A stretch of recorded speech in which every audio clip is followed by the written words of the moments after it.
Of the Bud Shorstein Center for Jewish Studies. I'm delighted to see you all here this evening for this very special event, which is being co-sponsored by the Shorstein Center for Jewish Studies and the Hamilton Center as well. It is my great pleasure and honor to introduce my friend Jeremy Black. Jeremy Black is the author of over 180 books. You heard me, the author of over 180 books. In fact, this is the clone of Jeremy Black. He's not... Yes, a hologram. He was described in 2004 as, quote, the most prolific historical scholar of our age. And to say that his interests are broad is a vast understatement. He's written books on everything from British military history to the British Empire to the Atlantic slave trade and world history to the history of the railroad to tank warfare to naval warfare to rethinking World War II. He has written on the historical context of James Bond and the world of Sherlock Holmes, and our office manager and he today were in a deep discussion over his book on Agatha Christie's detective novels. He has been a guest more times than one can count on numerous podcasts, including one of my favorite podcasts, Melvin Bragg's In Our Time, and he is a frequent contributor to important opinion magazines such as The Critic in London. But tonight, I want to focus on his strong interest in the history of Germany and the Holocaust, as well as the history of historical writing itself.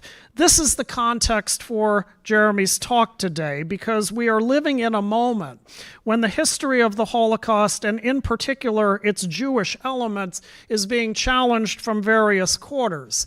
I heard at a conference a couple of years ago that the Holocaust has become a hegemonic narrative, and this is the kind of thing that we're struggling against. In short, the Holocaust, which has always been a political issue, has been politicized anew. The title for his talk tonight is It Always Political? The Holocaust in Postwar and Contemporary History. Everyone, please welcome with me Dr. Jeremy Black.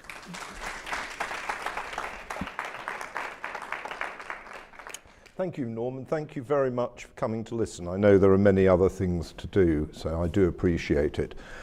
I've not spoken on this subject before, and what I'm going to try, in the sense publicly, and what I'm trying to do is to move beyond my book, The Holocaust in History and Memory, which Indiana University Press published, and you can read if you want, or ignore if you want.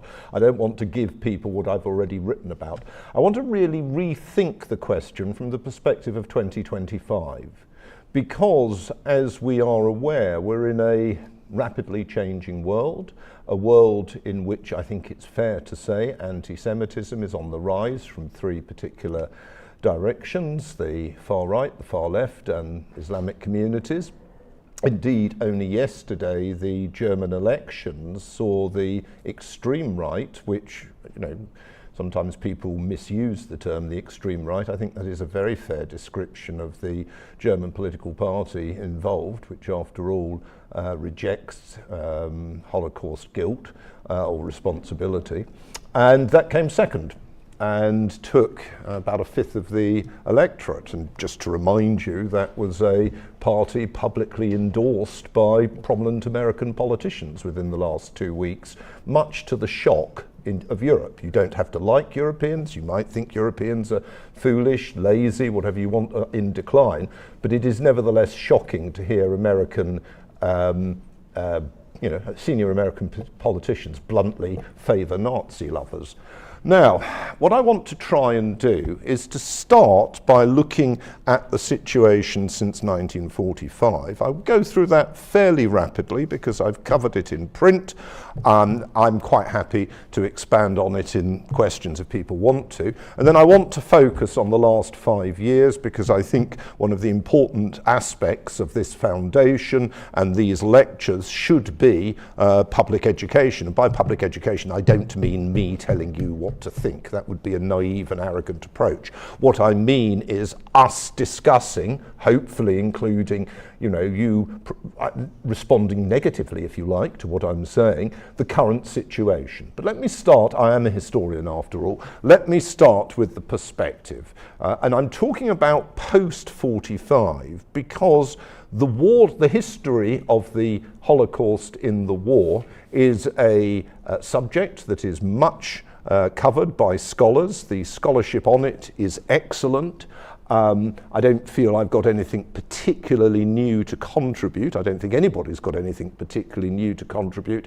If you've read my book on the Holocaust, you will know that I emphasise more than is conventional the Einsatzgruppen killings, and correspondingly it's not a book in which the Holocaust simply is about Auschwitz II, terrible as that place was. And I also say more about the role in Jew killing, which is what it was, the role of Germany's allies, Romania, Hungary, Italy, Slovakia, Croatia, and so on. And that's the particular difference. And by emphasising that, of course, I moved attention from it being simply a German matter with the cooperation of some others, and I instead argued that the as it were, the ownership of the Holocaust, to use a ludicrous modern phrase, but the ownership of the Holocaust in terms of the initiators was much more widespread, and therefore we shouldn't just be looking for factors in the German pathology, but we needed to be considering the pathology of others, as I said, Croats, Romanians, and so on. But I want to instead focus on the post-1945 situation. Now, I think it's fair to say, this is going to surprise most people, but I think it's fair to say that in most countries, the period after 1945 till, and it varied by country, it was generally till the 1970s, in some countries till the 80s, and in a few countries till the 90s, that period was generally one in which the Holocaust was minimised and in part forgotten.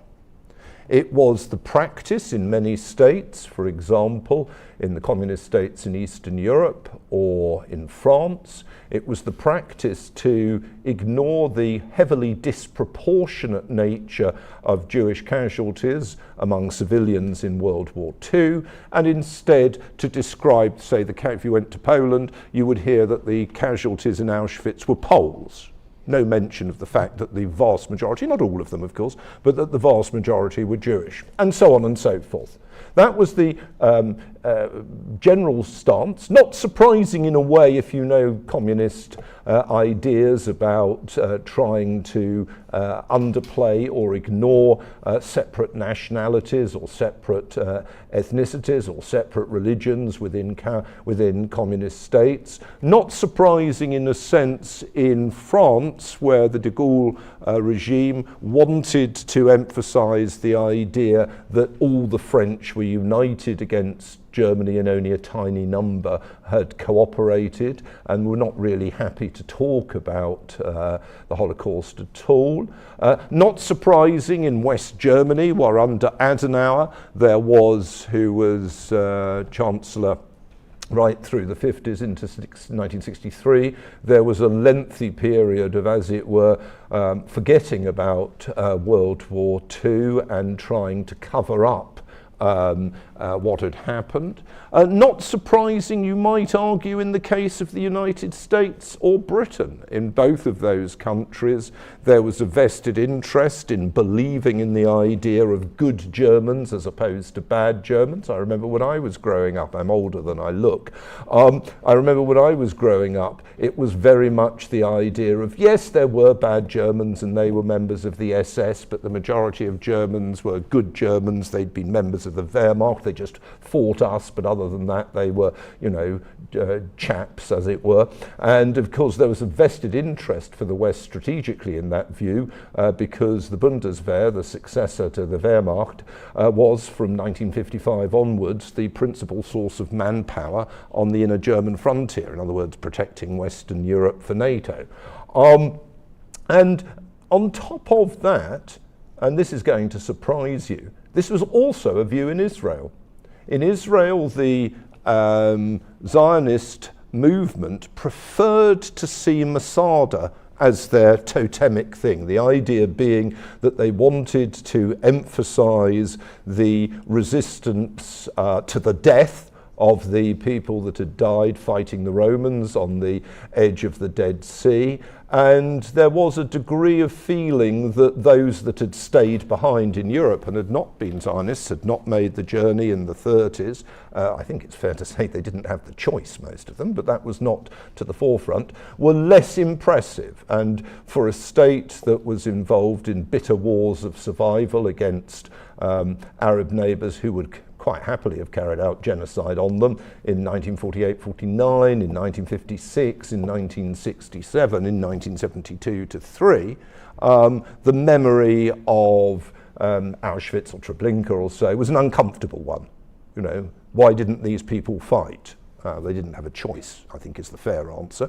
But nevertheless, that was very much the Israeli account of those years. So, and the Holocaust was downplayed. I don't mean by that that nobody paid any attention to it, but I think it's fair to say if you look at film, television or publications, there were relatively few books in that period. And it's not surprising that disproportionate attention was devoted to things like the Diary of Anne Frank or Primo Levi's account of his time at Auschwitz. I don't think there's much surprise about that because there were so far fewer episodes. And of course, in academic departments, on the whole, there wasn't the specialists working on the Holocaust, and I think it's fair to say that in most academic departments and in most public history, there was really very little attention to it. I mean, I was thinking only today, I had actually forgotten this, that the high school I went to, which had about a third of the population of that school were Jews, the high school I went, because it was in northwest London, the high school I went to actually for the 14-year-olds, there was a sort of course in history on the Third Reich up to 1939, and thinking about it, there was virtually nothing on the treatment of the Jews. Yes, Kristallnacht was mentioned, but it was really about how the Nazis consolidated power, the foreign policy they followed. Those were the principal themes. And I think that would be fairly true to say of most non-specialist treatment of Germany in the 1930s at high school level, or indeed university level, at that period. Now that situation changed, and as I've said, it changes from a variety of dates and for a variety of reasons.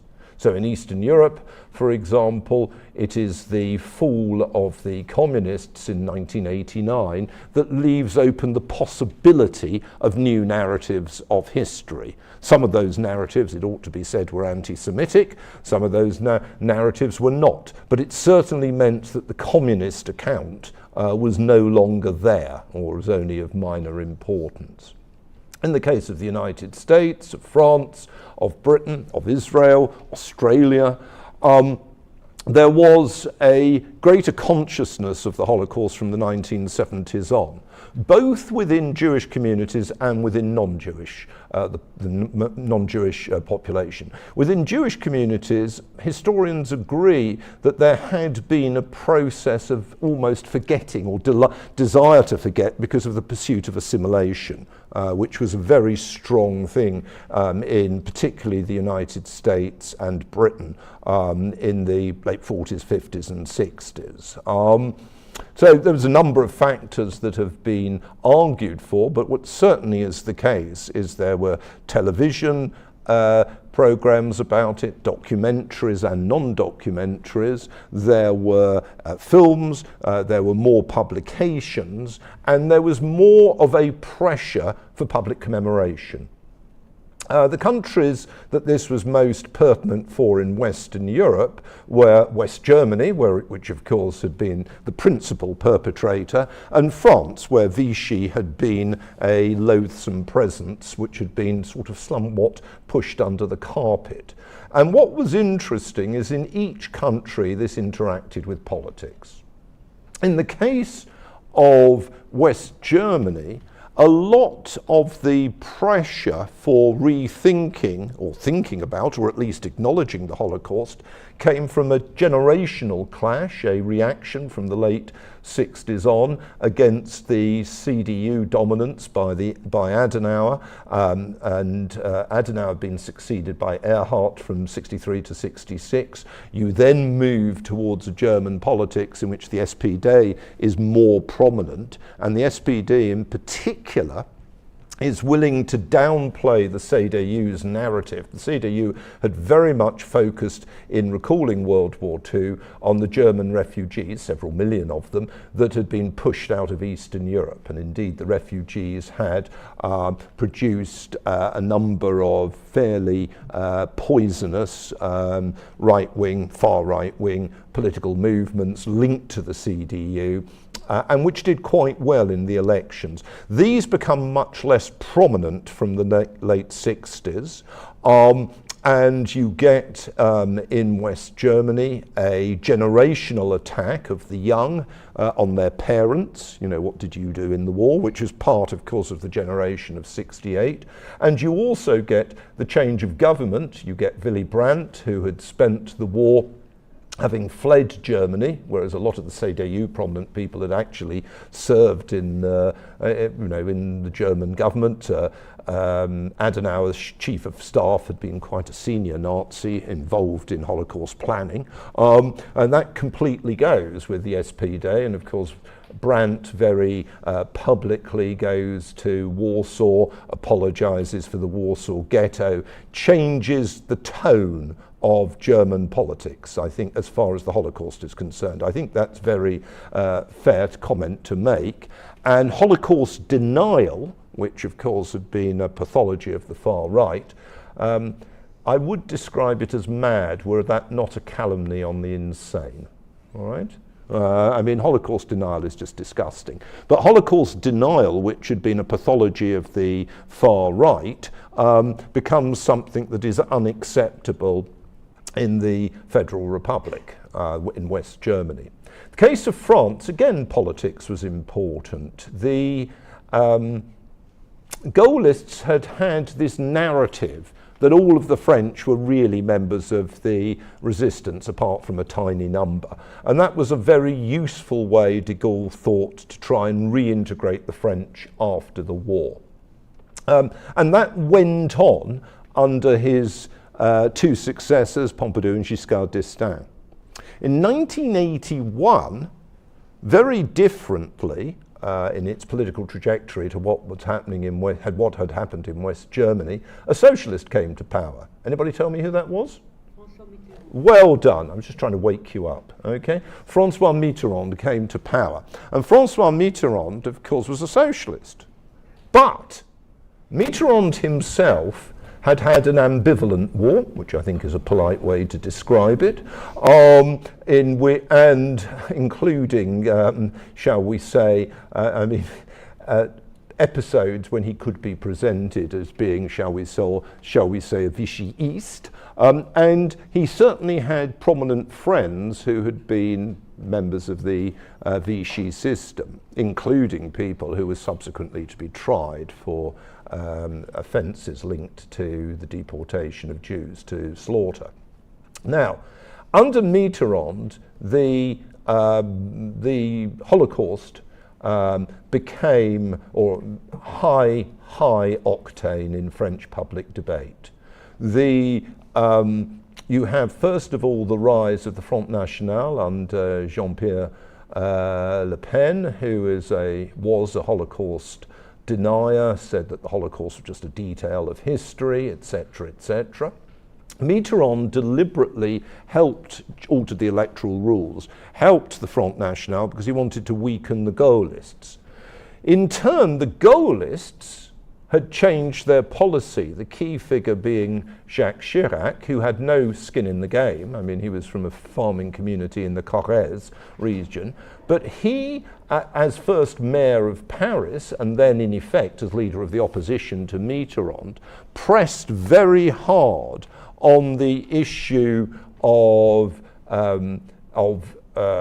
Vichy cooperation with the Germans and on the issue of French role in the Holocaust. And indeed, I can remember I first went to France on an archival trip to do research in 1979.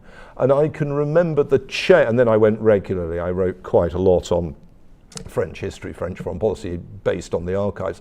And I can remember the changes that occurred in Paris when you would start to, and the mayor has a lot of power in Paris, it's not an honorific position, when you would start to see on schools, from this school, 63 children, all Jewish, were taken away to be killed such and such a date.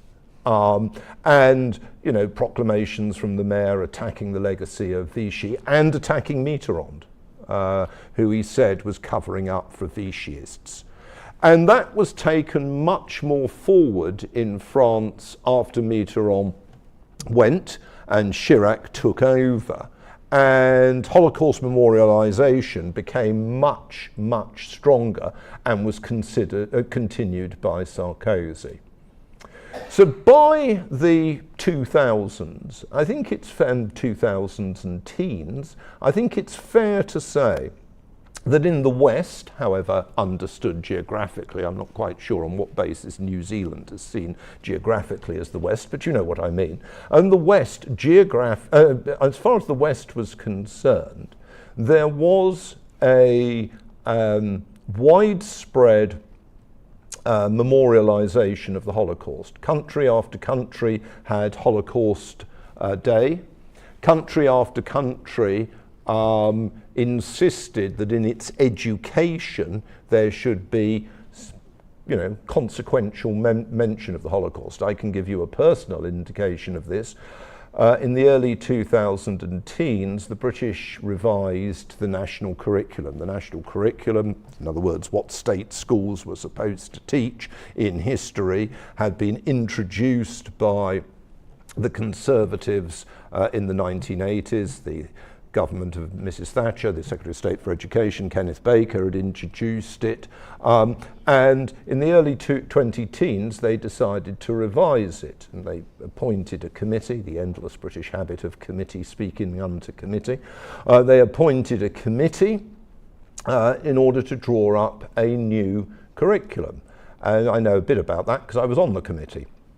And the question was how, in only so much time, because the government didn't propose to provide more time for history, how were we going to change it? And interestingly enough, I knew the Secretary of State for Education, Michael Gove, and he said to me that history was the subject in which Secretaries of State of Education, that's the minister, Secretaries of State received the most complaints from members of the public. He said nobody seems to care about what is put in chemistry courses, but everybody seems to have a view of history. He said English literature was second. Anyway, The committee decided, and I think it's fair to say, I mean, the Secretary of State came along to quite a few of the meetings in person. He was interested in it.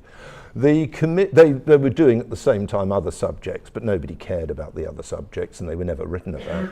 The committee decided that what it was going to do in response to the changing nature of the world, rise of China and so on, was to downplay the extent to which European history was covered in the national curriculum, sustain the same level of British history, but increase the amount of non-European history.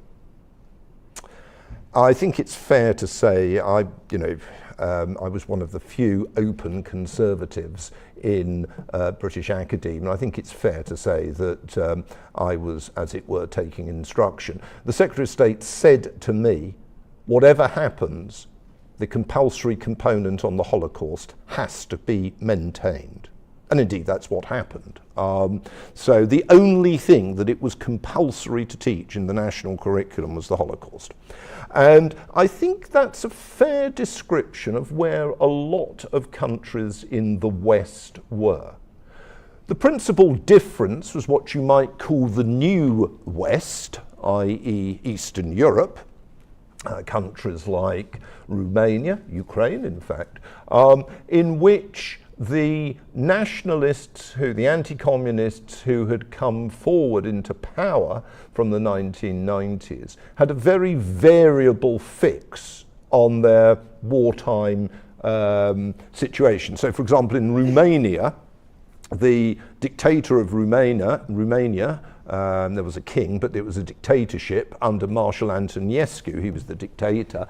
The Romanians had slaughtered a lot of Jews, principally in what used to be called Bessarabia. We would now call it Moldova, and also when they took over the city of Odessa. They'd killed a very large number.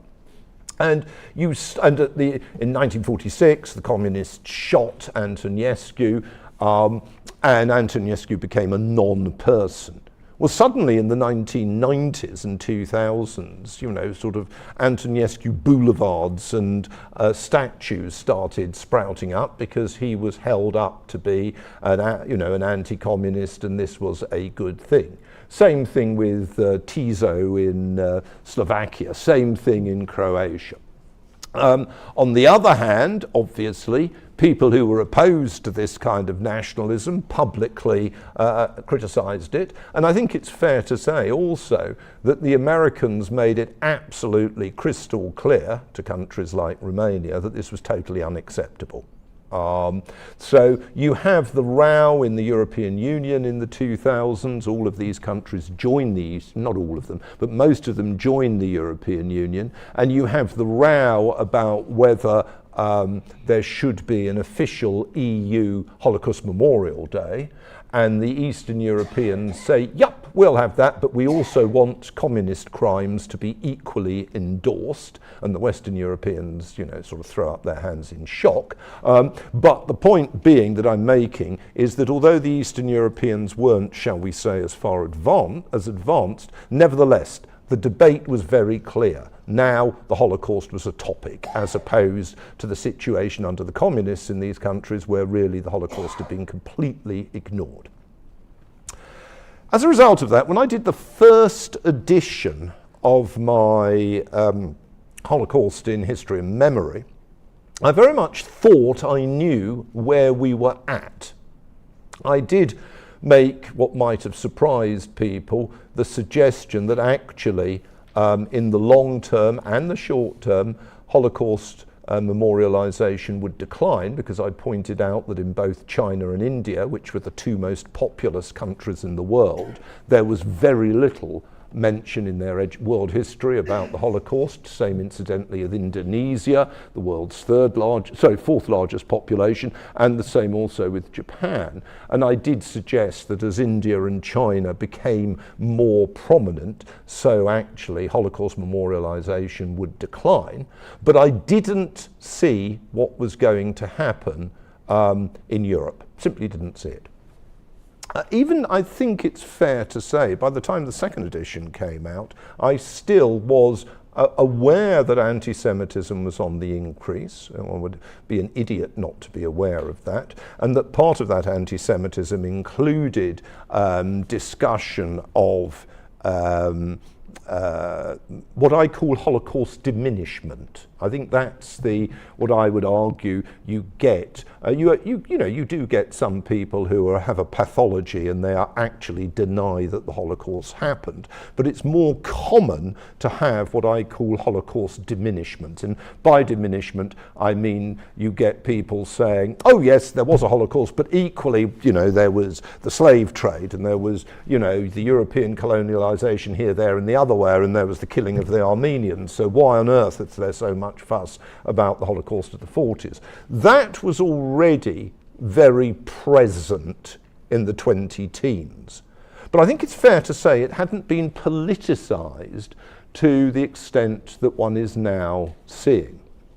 Now, the situation now we can look at, we can argue comes from a variety of political, ideological developments. And as I mentioned at the outset, I would see those as the far right, the far left, and Islam. Let's start with the far right.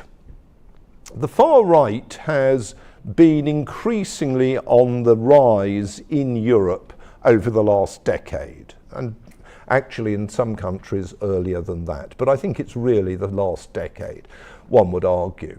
And it drew enormous strength from the Syrian migrant crisis of 2015, the sense that was created of millions of Syrians, refugees from Assad, trying to enter Europe and then trying to move through Europe, and countries like Hungary put in frontier defences, etc., etc., etc. And these helped the far right, which fundamentally benefited from opposition to large-scale immigration and opposition to globalization and what was held to be the implications of that. The far right rose in electoral terms, helped by the decline, relative or absolute, of both the traditional left and of the moderate right, both of which hit problems. And as you've just seen, you see the situation in Germany, you've seen the situation in France, you see the situation in Spain, you see the situation in Italy, etc., etc. Now, in these countries, the prime narrative was not about Jews and the Holocaust. Most of these people were anti-Semites to some extent or another, but that was not the prime narrative. The prime narrative was anti-Islam, but there was also hostility to a kind of what they presented as a history in which they thought they were being unfairly treated. And one of the key elements, particularly seen in Germany, but not only in Germany in this respect, was the Holocaust. And of course there was the argument, taking something straight out of the playbook of Nazi propagandists of the 1930s, there was the argument that Jews were globalists, that Jews were sort of disruptive modernizers. There was complaints in some countries like Hungary about George Soros, etc., etc. So there was a very hostile approach to Jews. I mean, it's an ironic thing if you think about it, if you think of anti-Semitic rhetoric. Jews in the 30s and still today were attacked both for being too conservative and socially conservative, not integrating, living in communities, wearing long beards and all the rest of it. And they were also attacked for being disruptive modernizers who didn't understand or relish the national community. So, both of those elements are present in anti-Semitic accounts on the far right. On the far left, and the far right didn't tend to be, to the same extent, by any means anti-Israel. They weren't particularly interested, but they didn't tend to be anti-Israel, because they didn't like Arab countries either. In fact, if anything, they loathed Arabs more. Okay? The far left, very different. And when one says the far left, one actually, it moves much of the left, not just the far left. The far left, or the left, very different.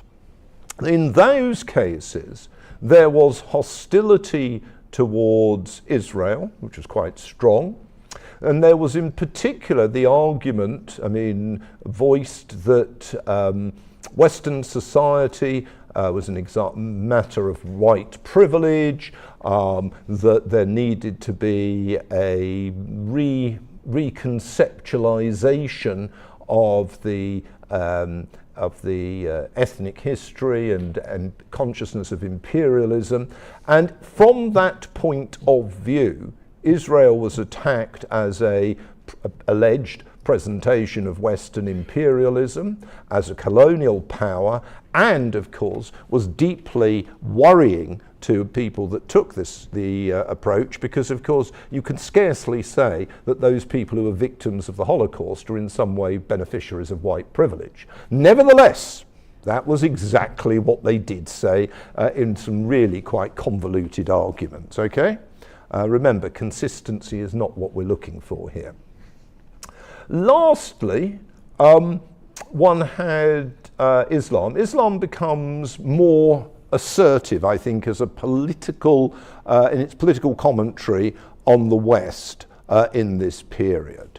In part, you see, as you saw on the left, you see a revival of Cold War communist themes, the argument in the Cold War that Israel was a capitalist colonial power had been made by Soviet apologists, and that argument is repurposed and reused. In part, you've got the Islamic population, which is growing in Europe, much but not all of which rejects, as it were, the historical account of the countries that it's in. And, for example, Muslims in Britain don't like any reference to the Holocaust, etc., etc. And in part, there are other societies in which in which Islam is present, in which there is a general hostility to Israel, Jews, and Holocaust themes. So a classic example of that is countries that banned the showing of Schindler's List. Schindler's List, one of the most powerful films in terms of circulation about the Holocaust, was, for example, banned in Malaysia. You just couldn't show it. Or again, to give you a personal thing, last year I was visiting professor at the Indonesian Staff College. Indonesia, the world's 4th largest population, is actually one of the world's largest Islamic countries, far more so than any of the Arab countries. And they picked the topics for me, and in one of the topics I was talking about the Houthis and them firing missiles, and they said to me afterwards, they said, "You can't talk about that, you have to understand we are much more sympathetic to the Houthis," which I have to say rather did take me aback, but it gives you the kind of scenario we're talking about. And you will not be surprised to hear that in Indonesian schools and universities, the Holocaust just really isn't there. So, I think it's fair to say that separate to, some people argue that it's just October the 7th last year, which is leading to a change of attitudes and assumptions. I think actually it's much more deep-rooted than that. I think it is gathering pace, and I think it is of great consequence because it does mean one needs to think about how one wishes to present the Holocaust. On top of that, there is the general question of what we call the relativization of things. So first of all, we've got as a problem in the West as a whole, and not just the West, let me make this clear, but we're in the West, so let's focus on it. We've got the problem in the West of the whole of the, as it were, the denigration, debauching, weakening of language. So let me give you an instance. Chap I knew, I still know him, Oliver Colville, who was a British MP from 2010 to 2017, he was very worked up about, I mean, you have to, you know, this is just ridiculous, but these are what the sort of people that become MPs. I mean, obviously America has perfect congressional representatives. He was very worked up about the fate of hedgehogs. Okay, you know what hedgehogs are? Do you use the same word? Yeah. He was very worked up about the fate of hedgehogs, which apparently are doing very badly because of badgers and cars and all the rest of it. And in the House of Commons, he referred to an ongoing Holocaust of hedgehogs. And I rang him up and I said, that's ridiculous, Oliver. I said, that is absolutely ridiculous use of language.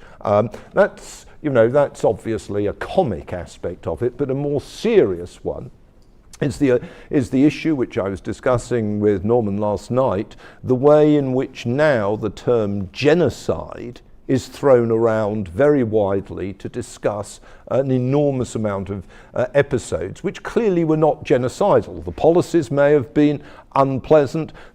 You could argue there were instances after 1945 which were genocidal. You could argue, I suppose, that the Nigerian treatment of the Biafrans, deliberately starving them in the 67-70 war, about 2 million Biafrans died. You could argue, if you like, that that was genocidal, but in fact there wasn't an intention to extirpate all Biafrans. There was just an intention of, as it were, using famine in order to get them to give up the war, the separatist war.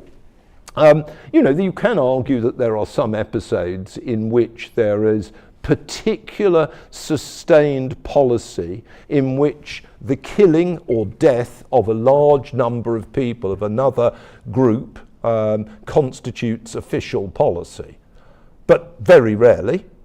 And I think it's fair to say, on the other hand, that the term has been used very widely. And what that constitutes, I would argue, is the very diminishment of what I was talking or suggesting earlier.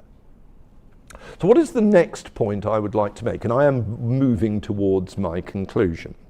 I'm more concerned about the here and now, and, as it were, the imminence of history. You know, by 2030, what's happened between 2025 and 2030 becomes history. So it's what I call the imminence of history. I'm more concerned about that than having a debate about why things may have changed in the 1990s, though I'm more than happy to do that, but do please read the book first. Because it's footnoted, so, you know, it gives you a chance to see why I say things. What I would suggest, if we're looking at the situation now, is there is a profound change in which, I have to say, I mean, it's all too easy for foreigners to come and say things to you, in which the Americans are the absolute key players. America is the world's greatest power. It's also the third most populous state in the world. And I think it's fair to say that if one removes morality as a theme from national history and national interest, if you take morality out, then quite frankly, you lose the basis of arguing that there is any cause through which you can criticize people for slaughtering any particular ethnic, religious, or indeed social group.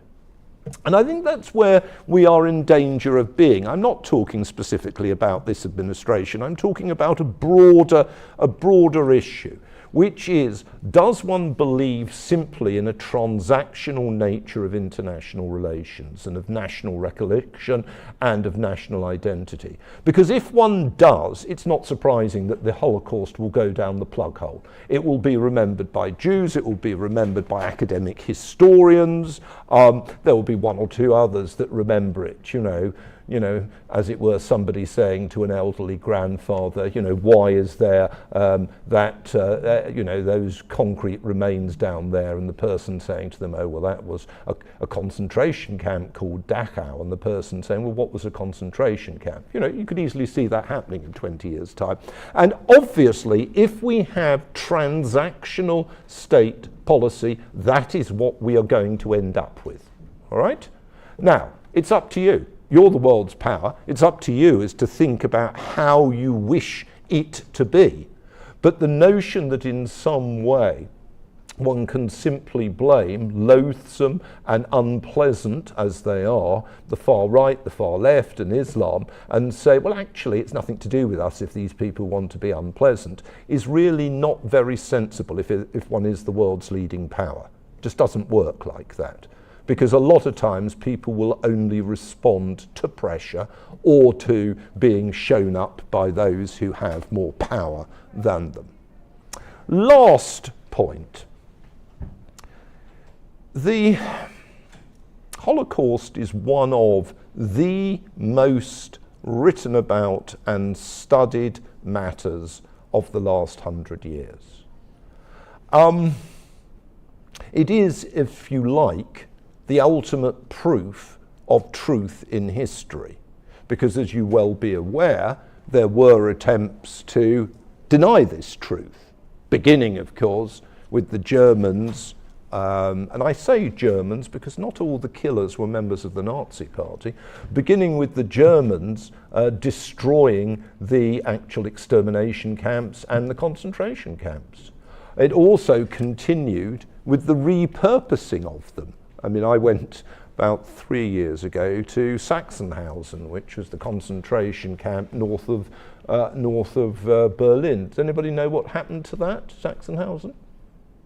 No. Well, Sachsenhausen in 1945, the new bunch, the communists, used it to lock up people they didn't like, principally socialists, some of whom were Jews, of course, and it went on being used as a concentration camp, not a killing camp, although a fair number of people died there, but it went on being used as a concentration camp right through the late 40s as a result. And actually, if you go there now, the authorities there, who are plagued by neo-Nazis who try and sort of attack it, but the authorities there have the difficult task of working out how much weight to put on the killing of Jews by the Nazis, how much weight to put on the killing of others by the Nazis, because there were others killed there as well, including politicians, socialist politicians and Allied prisoners of war who they didn't like, and how much weight to put on those who were, well, who died, let's just put it like that, as a result of the brutality of the communist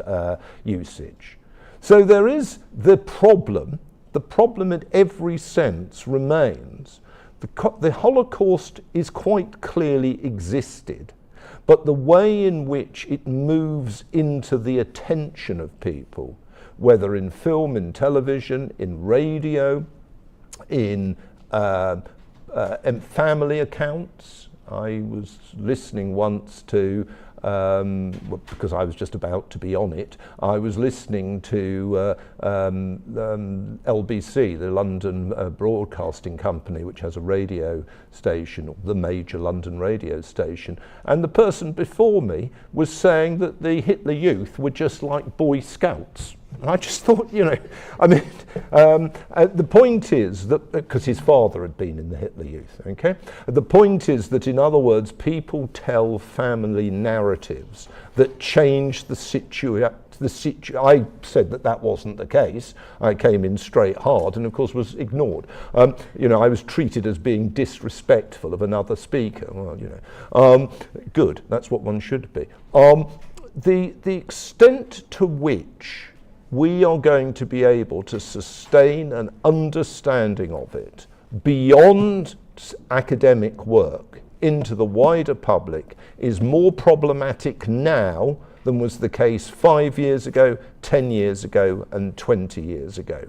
People here in gatherings like this, we obviously don't want to hear that. That goes without saying.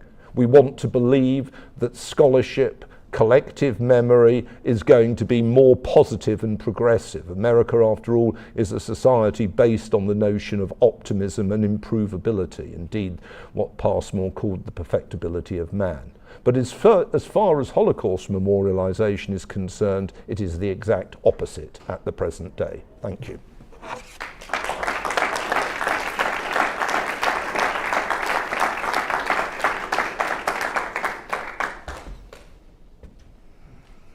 Thanks so much, Jeremy, for that wonderful and provocative lecture. How about some Q&A? Okay, so here's how it's going to work. If you have your hand up, I'm going to come to you with the microphone, and that way everybody can hear you, okay? Oh, man. I got to go to my students first, man. Thanks. Hi. Thank you so much for that talk. I thought it was very informative and well articulated. I appreciate that, taking a history of Holocaust class right now. So thank you. Going to my question. So subsequent to the Second World War, how did the Jewish question evolve considering widespread decolonization throughout Latin America, Asia, Africa, and just honestly many parts of the world, which included, the toppling of empires, namely Britain, France, Spain, Portugal. In addition to around the same time that a lot of these countries were decolonizing, there was the concept of the third world. So like through the Bandung Conference and, initiatives like that.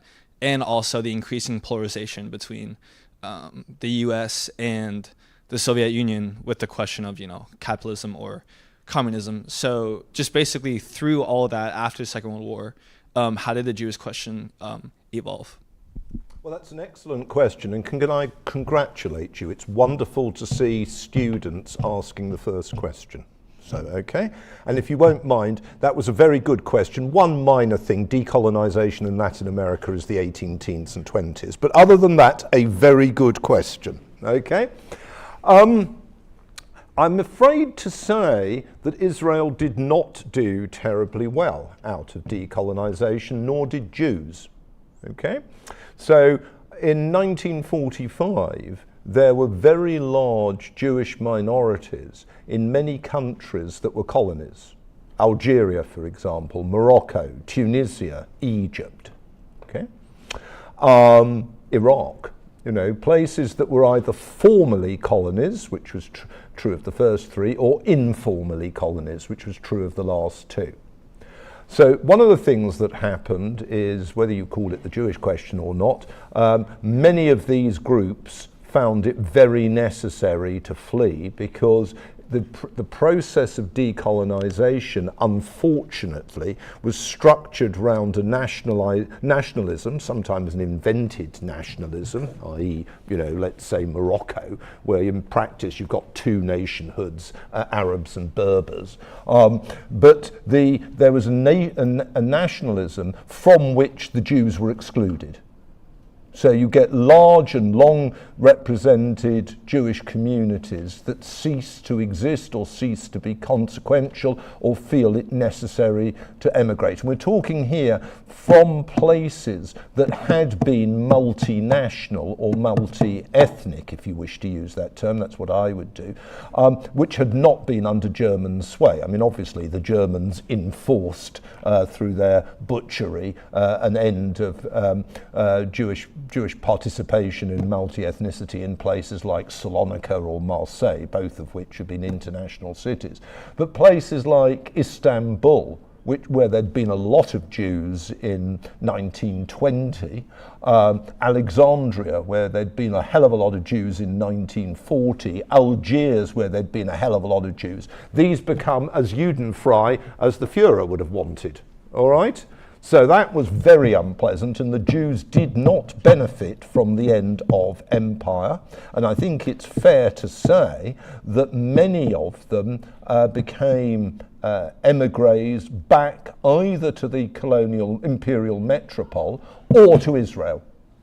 And the Israeli account, which I think is a reasonable one, is they took all these refugees in. Why the hell didn't the Arab countries do the same? I think that's a reasonable point. As far as the Third World is concerned, partly it's the way in which Israel changes position. This is going to surprise you, or maybe not surprise you, but in 1947, 8, 9, who is arming Israel? Anybody? The Soviets and the Czechs. The Soviets and the Czechs, particularly the Czechs, but with Soviet arms coming through the Czechs. France moves into that role in the 50s because France is opposed to Nasser, and they think of the dictator of Egypt, and they see Nasser as threatening their position in Algeria. So France moves into it. But when it was the Soviets, you see, there was this attitude that in some way Israel was a progressive force. Now that, and it's worth bearing in mind that this plays through the same, the British, for example, are, behind conservative Arab states like Jordan. They're not particularly philo-Semitic, all right? Pro-Israel, though they ally with Israel in the 1956 Suez crisis, of course. Now, the situation changes as Israel moves closer to the United States, which it very much does after the Six-Day War. De Gaulle, after the Six-Day War, he already had been fairly critical of Israel, but de Gaulle becomes really anti-Israel, refuses to provide aircraft, which is very important because the basic aircraft, as the gentleman over here said, was Mirage fighters, and suddenly they couldn't get spare parts for them. The Israelis had bought warships from the French. The French wouldn't let them go. In fact, the Israelis famously seized them at Cherbourg and sailed them out and told the French to bugger off. And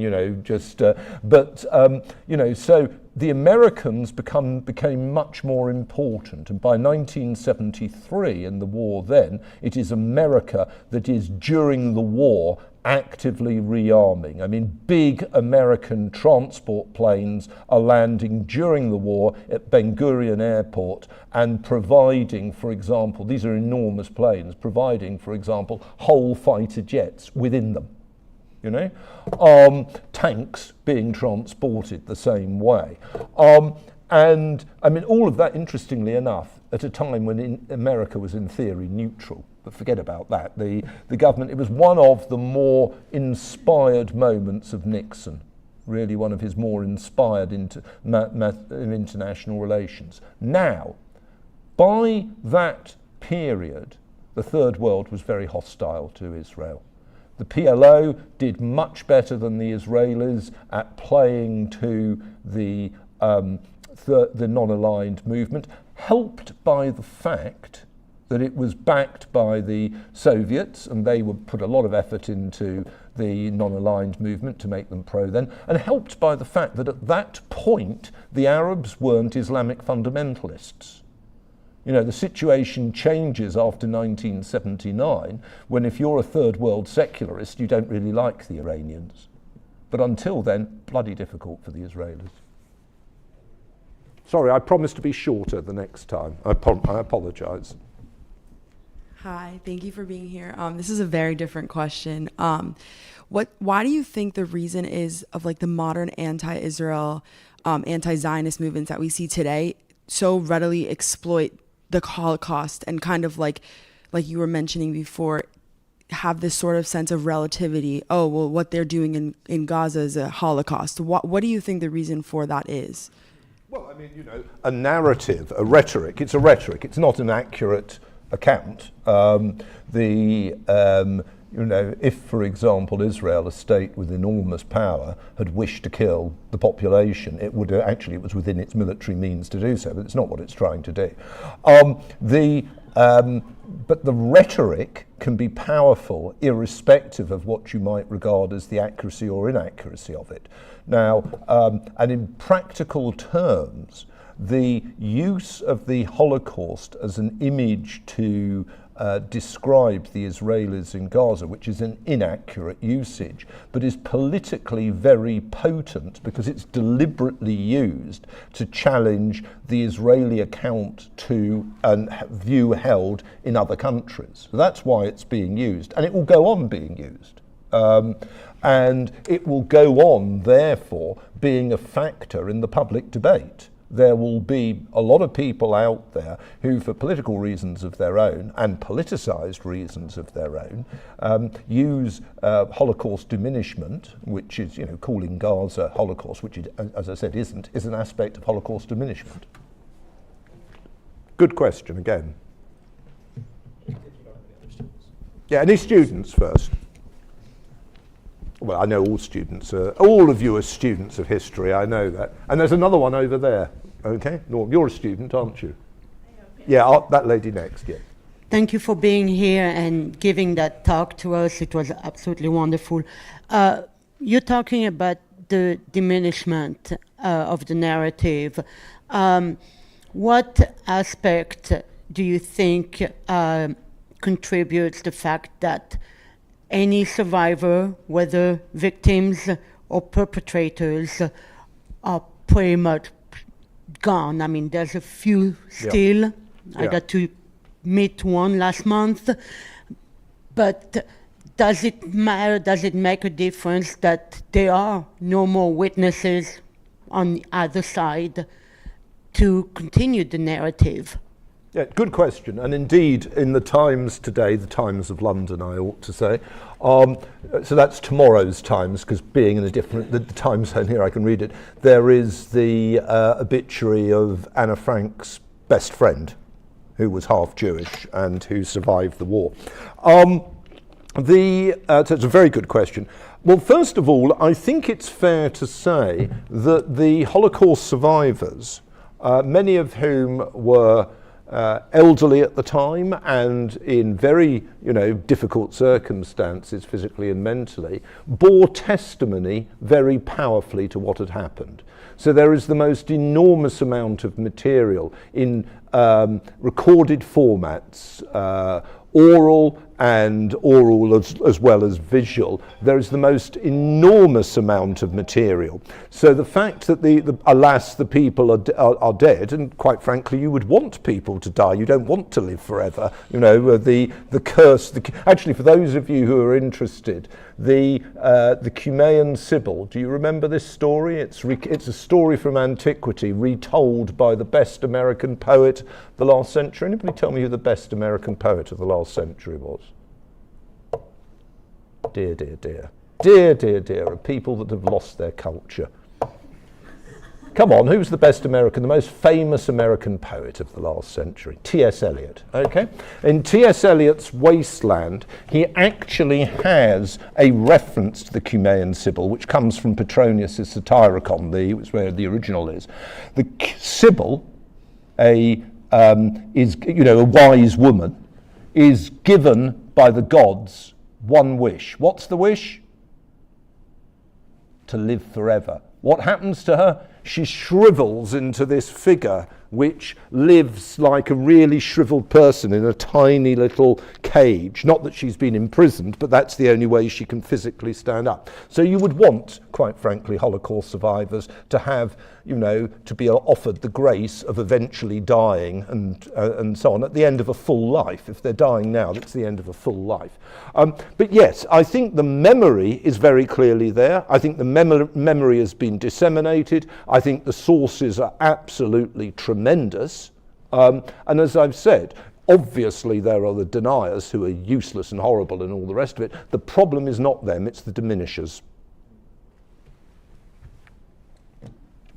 Hi. I wanted to take a step back for a second and go back to the generation right after the war that you talk about kind of had some amnesia about the Holocaust and really wanted to not really discuss it and stuff.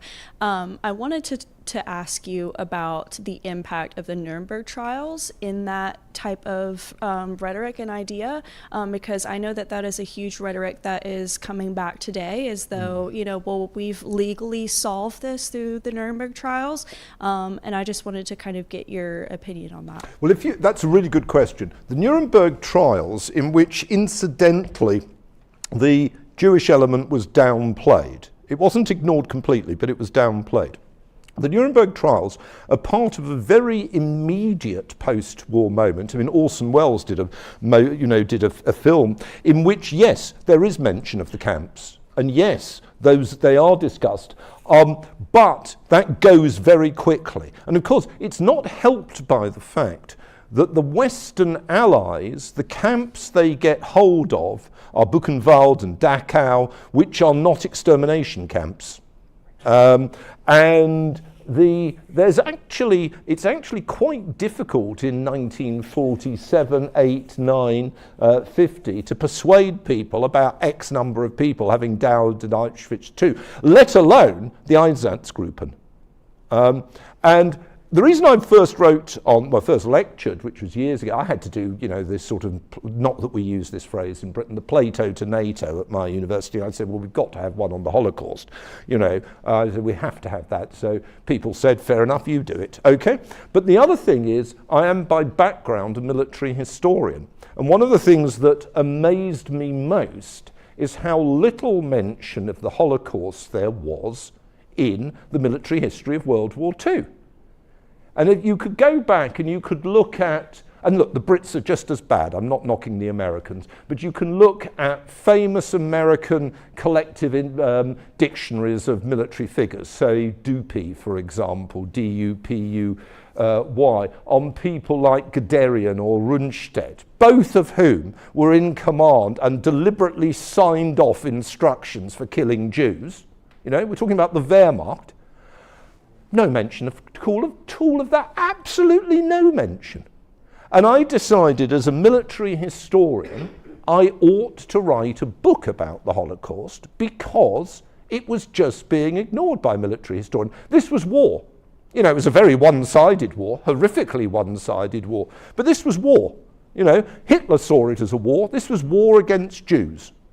And I thought a military historian ought, with the particular skills that they had, ought to look at it. Now, this was helped by the fact that in 1994 there was what caused a sensation in Germany, which was an exhibition in Hamburg of photos taken by Wehrmacht soldiers and officers showing other Wehrmacht soldiers and officers slaughtering Jews. And the point was that all of the photos, and there were lots of them, were Wehrmacht, not Waffen-SS, not police battalions, Wehrmacht. This caused an enormous row in Germany because the people who produced the exhibition were accused of being anti-German, etc., etc., etc.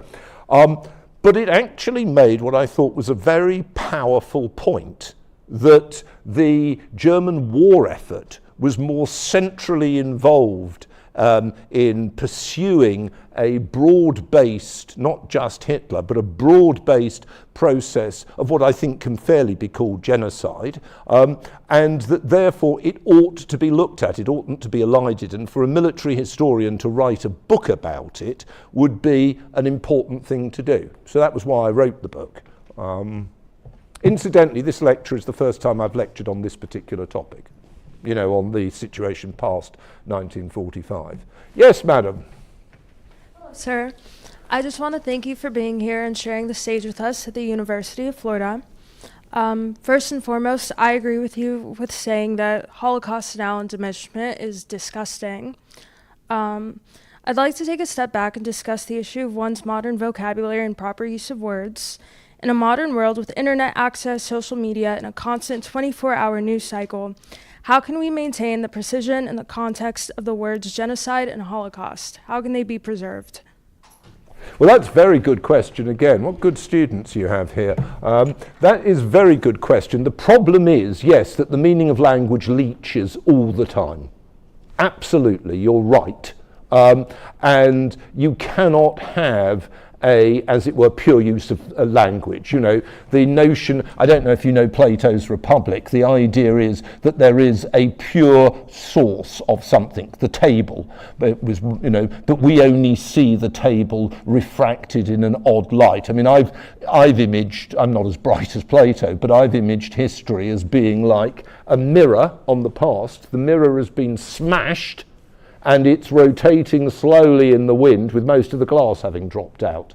That's what we have, and of course it then becomes very difficult to arrive at an agreed statement. In practice, you're never going to have an agreed one, but what you should have is one that is, conceptually, methodologically and morally alert. And I use terms like disgusting. That's a moral term. And a lot of people would say to me, they do say to me, you shouldn't use that kind of emotive language. And I say to them, that is ridiculous. A historian is a public figure. And if you present this simply in a kind of very prissy language, I think you destroy any sense of engagement with the subject. So that would be my argument. By the way, thank you for saying that about Florida. But this reminds me of a visit I made some years ago to the University of Washington. So I go to the University of Washington. I fly all the way from Britain to Seattle. And I spend several days there and give a few lectures, and then just before I'm due to fly back to Britain, I say to my hosts, there's a complete fraud here, because on all the posters you have an enormous mountain behind Seattle, but there's been total cloud cover. I've not seen this mountain. It clearly doesn't exist. So obviously, this man brought me here under the promise of swimming with dolphins and wonderful wonderful and look, I come over here and discover I'm in Britain again. No, actually this is nicer, much nicer. Sorry, yeah. I apologize. Other questions? Thanks for coming. It's very informative. Seems impossible to kind of relitigate the past. It's so complicated. We can learn from it, but very difficult to arrive at what's just. What are, in your opinion, the guiding first principles of contextualizing the conversations? What are the guiding first principles? You've referenced truth, you've referenced morals. I don't know if those are the guiding first principles, but what are they? Okay, all I can give you is my view. Okay, I'm not, I haven't come down from Mount Sinai with a list of tablets saying this is it, chaps, and ladies, of course. The chaps of both sexes, or all sexes, or whatever we are supposed to be in these days. As an academic, I believe that what is important is to encourage people to take part in informed debate. Okay? And by informed debate, I don't mean that everybody has to have the same amount of information. What I mean is a willingness to engage with the ideas that are there. And as far as history is concerned, and history is not the most important subject, it's just the one I know about, okay? As far as history is concerned, you could set the same question. I went into one of your classes this morning. I think I said that this morning. You could set the same question to people who are 16, 18, 20, or our age as academics. And what you would be expecting is not different facts. What you'd be expecting is differing ability to handle the ideas. So what am I looking for? Conceptualization, the willingness to understand what concepts like causation mean. And that there's no correct answer. Then methodology, the willingness to understand how you engage in interrogating the evidence. Okay? And lastly, I think historiography. It is important to know why people have come to a different, account of the past. And I'll give you here as a closing moment the most memorable lecture I ever went to. It wasn't one I gave. The most memorable lecture I ever gave for me was I was invited to Honolulu to lecture on why the Allies won World War II and do it on the deck of the Missouri. And I was told to stop at 6 o'clock for a gap because they play the last post and then to go on again. That was very memorable. But the most memorable lecture I ever went to was when I was an undergraduate. So this is many, many, many years ago. And I was taken to the Moral Sciences Club, which is what Cambridge calls the Philosophy Society, okay? And I remember the occasion. It was one of the only 2 times in my life I smoked a cigarette, all right? The occasion was that it was being given by somebody that had broken the glass ceiling, Elizabeth Anscombe, very, very famous philosopher, who was sitting there in smoking a full-length Havana with a monocle and wearing the gown of her most famous male chum, shall we say, Wittgenstein, all right? And she set us a problem. And the problem is an interesting one. She set us a problem. You drive home at the end of the day. You park your car outside the locked garage, you know, on the drive. And during the night, the door is never opened, okay? But in the morning, somehow, the molecules of the car have rearranged themselves or been rearranged, and the car is in the garage. She then set us the question, why would a historian and a scientist produce a different explanation of that? Now, you know, we haven't got time now to go into it, but what she was trying to get us to do is what I've always tried to do in teaching, which is to get people to think. You're all intelligent, you know, you're all clever. You wouldn't be here otherwise, all right? But most people don't use their minds for a whole host of reasons, because we tend, I'm just as bad as everybody else. We tend to think in terms of building blocks that are substitutes for complicated arguments. We don't tend to want to contextualize things. We don't want to ask difficult questions about what we believe in and why we believe it. So the question today is a difficult one. I wasn't saying, did the Holocaust happen? That would be an easy lecture. The answer is yes. I didn't say, I wasn't lecturing on why did the Third Reich do this, which again is a relatively easy question. There's a massive literature, you know, you can offer the differing interpretations and then you can suggest why you think one is more apposite than another, all right? I'm not doing that. I'm doing a much more difficult thing, which is asking you to come with me in an exploration of why do people's attitudes towards it change? And there is no obvious answer for that. I've tried to offer you some, because you're intelligent and because I wanted to offer something which I thought you'd never heard before. And, you know, and I'd like this to be value added. But I don't know the answers. But the point is to generate you to think about it. And that's the great advantage of history as a subject. There is not a, as it were, 6 + 6 = 12 account. There is, shot through with history, is the fact we cannot recall the past.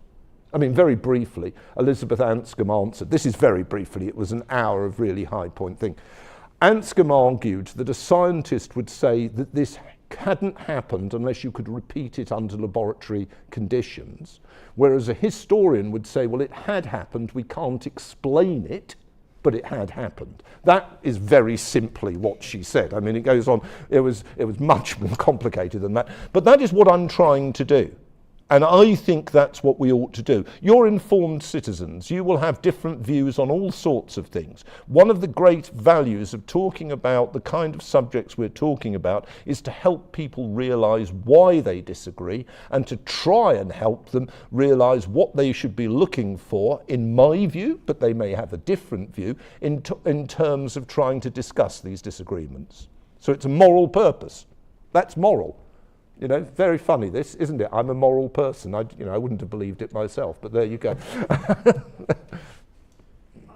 Unfortunately, we could go on for a while, but they're here to pack up the room, and so, oh, right, okay. and so we're being evicted a little bit. But I want to thank everybody for coming. I want to thank you for your very thoughtful questions, and I'd like to thank Dr. Jeremy Black for a wonderful evening lecture. Thank you. And can I just say, there are two old friends who I've known for many, many, many years here, Mike Leger and Norm. I'd like to say how nice and pleased I am by the occasion here. When you're my age, you don't go to places unless you want to see people, unless you want to be there. Everything I wanted has been more than fulfilled, and I very much hope to have the opportunity, if I'm invited, to come back again. Thank you. You told me you wanted to see the dolphins. But, okay. Actually, I'll tell you a funny story. A friend of mine did go to swim with the dolphins. He was a doctor. He was here on some medical conference. He said, actually, what was really nice was not swimming with the dolphins. It was swimming with the dolphin ladies, in other words. Thank you very much for coming along. Thank you. It was wonderful.